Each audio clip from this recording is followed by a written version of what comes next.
Punjabi singer Sidhu Moosewala की मानसा में पहली बरसी मनाई गई है और इस दौरान उनके पिता बलकौर सिंह ने सरकार पर हमला बोला। उन्होंने कहा कि जिस दिन लॉरेंस बिश्नोई का इंटरव्यू जेल से चलता हुआ देखा, दोबारा ऐसा महसूस हुआ कि एक बार फिर से उनके बेटे का कत्ल हुआ। सरकार ने पंजाब की जनता का इंटरनेट बंद कर दिया, लेकिन गैंगस्टरों का इंटरनेट जेलों में सरेआम चल रहा है। उन्होंने कहा कि अब हालात ये हो चुके हैं कि इंसाफ लेने के लिए विधानसभा के दरवाजे पर पत्नी को साथ में लेकर धरने के लिए बैठना पड़ेगा। बलकौर सिंह ने पंजाब सरकार और केंद्र सरकार मुर्दाबाद का पहली बार नारा भी लगाया। उन्होंने कहा कि गैंगस्टर खुद सिद्धू की मौत का जिम्मेदारी ले रहा है और पुलिस उसके सामने घुटना टेक रही है। उन्होंने ये भी कहा कि मैंने चाइना बॉर्डर पर 30 डिग्री में ड्यूटी करके देश के लिए सेवा की है, तो उसका ये सिला मिल रहा है। आज गैंगस्टर देश के लिए जान देने वालों से ऊपर हो चुके हैं। बलकौर सिंह ने पंजाब के मुख्यमंत्री भगवंत मान पर कटाक्ष करते हुए कहा कि पंजाब को दिल्ली के सामने भगवंत मान ने गिरवे रख दिया। देश का कोई भी मंत्री हो या फिर मुख्यमंत्री, किसी के अंदर इतनी पावर नहीं है कि खुलकर फैसला ले सके। आज भी जो अमृतपाल पर कार्रवाई की जा रही है, ये भी अमित शाह द्वारा हिम्मत दी गई है, तब जाकर मुख्यमंत्री भगवंत मान इस कार्रवाई के लिए हिम्मत जुटा पाए हैं। बलकौर सिंह ने आगे कहा कि अमृतपाल पर पंजाब पुलिस किसी अन्य दिन भी कार्रवाई कर सकती थी, लेकिन सिद्धू मूसेवाला की बरसी पर लोग कम गिनती में पहुंचे, इस वजह से सरकार ने ये घटिया हरकत की है। सरकार लोगों के सामने पूरी तरह से फेल हो चुकी है। लॉरेंस बिश्नोई के इंटरव्यू से लोगों का ध्यान भटकाने के लिए इस तरह की कार्रवाई की जा रही है। बलकौर सिंह ने कहा कि गैंगस्टर लॉरेंस बिश्नोई की जेलों में कई ब्रांचें चल रही हैं। बदमाश जेलों में इकट्ठे हो जाते हैं और जो कारोबारी हैं उनसे फिरौतियां मांगने शुरू कर देते हैं।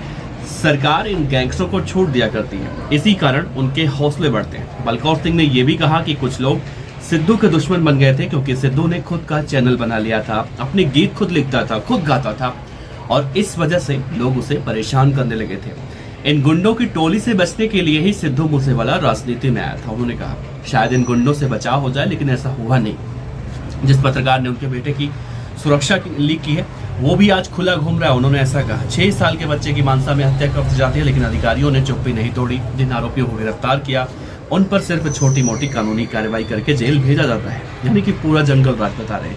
यही आरोपी फिर से गैंगस्टरों के टच में आएंगे, अपराध करेंगे। साथ ही मूसेवाला के पिता ने कहा कि चेतावनी देते हुए कि कई जगहों पर ट्रैफिक रोक दिया गया है। आज उनका सिर्फ एक धार्मिक समागम था, इसीलिए लोगों को माथा टेकने के लिए आने दिया जाए और ऐसा ना हो कि धार्मिक जगह पर धरना लग जाए। साथ ही कहा कि अगर संगत ने कोई गैरकानूनी काम किया है तो पुलिस उन पर पर्चा दाखिल कर सकती है और कहा कि पंजाब में बढ़ रहे गैंगस्टरों की वजह से अब लोग उत्तर प्रदेश के मुख्यमंत्री योगी आदित्यनाथ को याद कर रहे हैं। लोकसभा चुनाव में इस बार लोग योगी का चेहरा देखकर तब पंजाब में वोट डालेंगे। खुद सरकार को मालूम चल जाएगा कि गैंगस्टरवाद ने उन्हें यहां से उखाड़ फेंका। सिद्धू मूसेवाला की माता चरण कौर ने भी कहा है कि आज भी हमारा देश गुलाम है। सरेआम जेल से लॉरेंस बिश्नोई जैसे गैंगस्टर वीडियो कॉल करके सरेआम कहते हैं कि मैंने कत्ल करवाया है। सरकार उस पर कोई सख्ती से कार्रवाई नहीं कर रही है। आज अमृतपाल सिंह को पुलिस गिरफ्तार करने में लगी हुई है। हमें नहीं पता कि अमृतपाल का स्टेटस क्या है, क्या उसकी जिंदगी है, लेकिन वो युवाओं को नशे से दूर करवा रहा था, ऐसा उन्होंने कहा है। सरकार उसे गिरफ्तार किसी अन्य दिन में कर सकती थी। यदि मामला ही दर्ज करना था तो अजनाला में जिस दिन ये घटना हुई थी उस दिन क्यों नहीं दर्ज किया गया। सिद्धू की बरसी को खराब करने के वजह सरकार ने यह हरकत की होगी।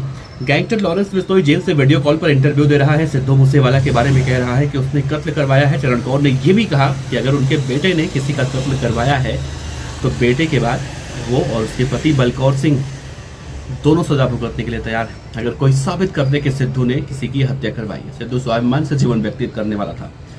चरण कौर ने यह भी कहा कि गैंगस्टर लॉरेंस ने गायक ज्योति कमर और अन्य जिन लोगों के नाम लिए, पुलिस प्रशासन उनकी जांच क्यों नहीं कर रही है।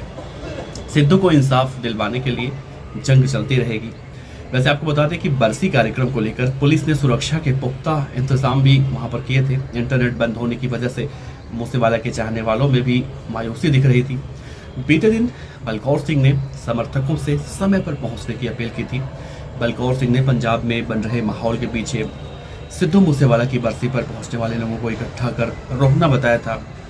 उन्होंने सिद्धू मूसेवाला के चाहने वालों से अपील की थी कि वो ज़्यादा से ज़्यादा संख्या में बरसी के दिन कम से कम पहुंचे, ताकि सिद्धू मूसेवाला को इंसाफ दिलाने में सरकार के ऊपर प्रेशर डाल सके। खैर जो भी है, मूसेवाला की हत्या को धीरे धीरे 1 साल का वक्त गुजरने वाला है, लेकिन ऐसे समय में लॉरेंस बिश्नोई का वो टीवी पर इंटरव्यू देना लोगों को अब खल रहा है, और वाकई में किसी गैंगस्टर का इंटरव्यू अगर इस तरह से टीवी पर चलता है तो कहीं ना कहीं से आप गैंगस्टरवाद को बढ़ावा देना ही कह सकते हैं। फिलहाल देखना है मौका कि आगे इस पूरे मामले में क्या कुछ होता है। अपने जवाब नीचे कमेंट बॉक्स में दीजिएगा। आपका बहुत बहुत शुक्रिया। नमस्कार।